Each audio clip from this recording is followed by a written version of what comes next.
ಇವತ್ತು ಸನ್ಮಾನ್ಯ ನರೇಂದ್ರ ಮೋದಿ ಅವರನ್ನ ಹಿಟ್ಲರ್ಗೆ ಹೋಲಿಸಿರುವಂತದ್ದು,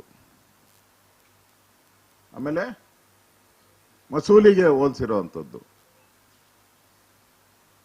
ಚುನಾವಣಾ ಸಂದರ್ಭದಲ್ಲಿ ವೈಯಕ್ತಿಕ ನಿಂದನೆ ಮಾಡುವಂತದ್ದು ಅಪರಾಧ. ಅದು ಚುನಾವಣೆ ಸಂದರ್ಭದಲ್ಲಿ ವೈಯಕ್ತಿಕ ಆಪಾದನೆ ಮಾಡುವಂತದ್ದು ಅಪರಾಧ.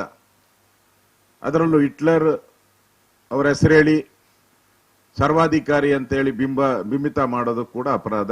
ಇದ್ರ ಬಗ್ಗೆ ನಾವು ಕೂಡಲೇ ಚುನಾವಣಾ ಆಯೋಗಕ್ಕೂ ಕೂಡ ಕಂಪ್ಲೇಂಟ್ ಅನ್ನ ನಾವು ಕೊಡ್ತೀರಿ. ನಾನು ಹೇಳ್ತೀನಿ, ಕಾಂಗ್ರೆಸ್ ಅವರಿಗೆ ಏನ್ ನೈತಿಕ ಅಧಿಕಾರ ಇದೆ? ಮೋದಿ ಅವರನ್ನ ಹಿಟ್ಲರ್ ಅನ್ನೋದಕ್ಕೆ ಏನ್ ಅಧಿಕಾರ ಇದೆ? ರಿಯಲ್ ಹಿಟ್ಲರ್ ಈ ದೇಶದಲ್ಲಿ ರಿಯಲ್ ಹಿಟ್ಲರ್ ಯಾರಾದ್ರೂ ಇದ್ರೆ ಅದು ಕಾಂಗ್ರೆಸ್ ಪಾರ್ಟಿ. ಈ ದೇಶಕ್ಕೆ ಎಮರ್ಜೆನ್ಸಿ ತಂದು ಪತ್ರಕರ್ತರನ್ನೆಲ್ಲ ಬಂಧಿಸಿ ಜೈಲಿಗೆ ಹಾಕಿದ್ರಿ, ನ್ಯಾಯಾಧೀಶರುಗಳನ್ನೆಲ್ಲ ಬಂಧಿಸುವಂತ ಪ್ರಯತ್ನ ಮಾಡಿದ್ರಿ, ವಿರೋಧ ಪಕ್ಷದ ಎಲ್ಲಾ ನಾಯಕರನ್ನ ಜೈಲಿಗೆ ಅಟ್ಟಿದ್ರಿ. ಶ್ರೀಮತಿ ಇಂದಿರಾ ಗಾಂಧಿ ಅವರು ಯಾವ ಕಾನೂನು ಅಡಿಯಲ್ಲಿ ತಂದ್ರಿ ಇದೆಲ್ಲವನ್ನು ಕೂಡ?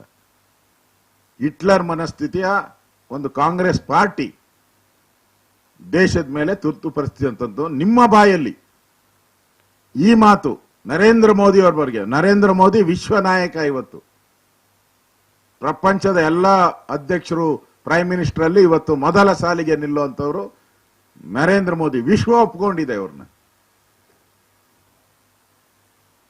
ಅಂತ ನಾಯಕರ ಬಗ್ಗೆ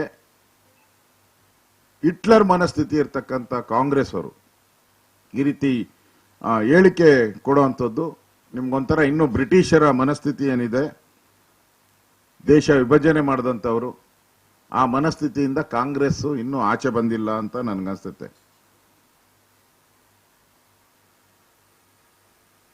ಈ ವಿಚಾರವಾಗಿ ನಾವು ಈಗಾಗಲೇ ಹೇಳಿದ್ದೀನಿ, ಕಂಪ್ಲೇಂಟ್ ಅನ್ನ ನಾವು ಕೊಡ್ತಾ ಇದ್ದೀರಿ. ಮತ್ತೆ ಕಾಂಗ್ರೆಸ್ ಅವರು ಕೂಡ ಒಂದರ ಮೇಲೆ ಈ ತರದ ಘಟನೆಗಳು ನಡೀತಾ ಇರೋದ್ರಿಂದ ಭಯೋತ್ಪಾದಕ ಕೃತ್ಯಗಳು ನನ್ಗನ್ಸ್ತತೆ ಇವರೆಲ್ಲ ಸೇಫರ್ ಪ್ಲೇಸ್ಗಳು ಅಲ್ಲಲ್ಲೇ ಹುಡುಕ್ತಾರೆ. ಎಲ್ಲಿ ತಮಿಳ್ನಾಡು ಇರ್ಬೋದು, ಸೇಫ್ ಅಂತ ತಮಿಳ್ನಾಡಿಗೆ ಹೋಗ್ತಾರೆ, ವೆಸ್ಟ್ ಬೆಂಗಾಲ್ಗೆ ಹೋಗ್ತಾರೆ, ಕರ್ನಾಟಕಕ್ಕೆ ಬರ್ತಾರೆ. ಯಾಕೆ ಬೇರೆ ರಾಜ್ಯಗಳಿಗೆ ಹೋಗಲ್ಲ? ನರೇಂದ್ರ ಮೋದಿ ಬಂದ ಮೇಲೆ ಈ ದೇಶದಲ್ಲಿ ಭಯೋತ್ಪಾದನಾ ಕೃತ್ಯ ಕಡಿಮೆ ಆಗಿದೆ. 90% ಕಡಿಮೆ ಆಗಿದೆ. ಹಿಂದೆ ಕಾಂಗ್ರೆಸ್ ಅವರಿದ್ದಾಗ ದಿನ ಬಾಂಬ್ ಬ್ಲಾಸ್ಟ್, ದಿನ AK-47 ರೈಫಲ್ಗಳು ಗುಡುಕ್ತಾ ಇದ್ವು. ಈಗೆಲ್ಲ ಅದೆಲ್ಲ ಬಂದ್ ಮಾಡಿದ್ದಾರೆ ನರೇಂದ್ರ ಮೋದಿ ಅವರು. ಆ ದೃಷ್ಟಿಯಿಂದ ದೇಶದ ಭದ್ರತೆ, ಒಬ್ಬ ಕಾವಲುಗಾರ ಅಂತ ಹೇಳಿದ್ರೆ ಅದು ರಿಯಲ್ ಹೀರೋ ಅದು ನರೇಂದ್ರ ಮೋದಿ ಅವರು. ಅವರನ್ನ ನೀವು ಡಿಕ್ಟೇಟರ್ ಅನ್ನೋದನ್ನ ನಾನು ಖಂಡಿಸ್ತೀನಿ.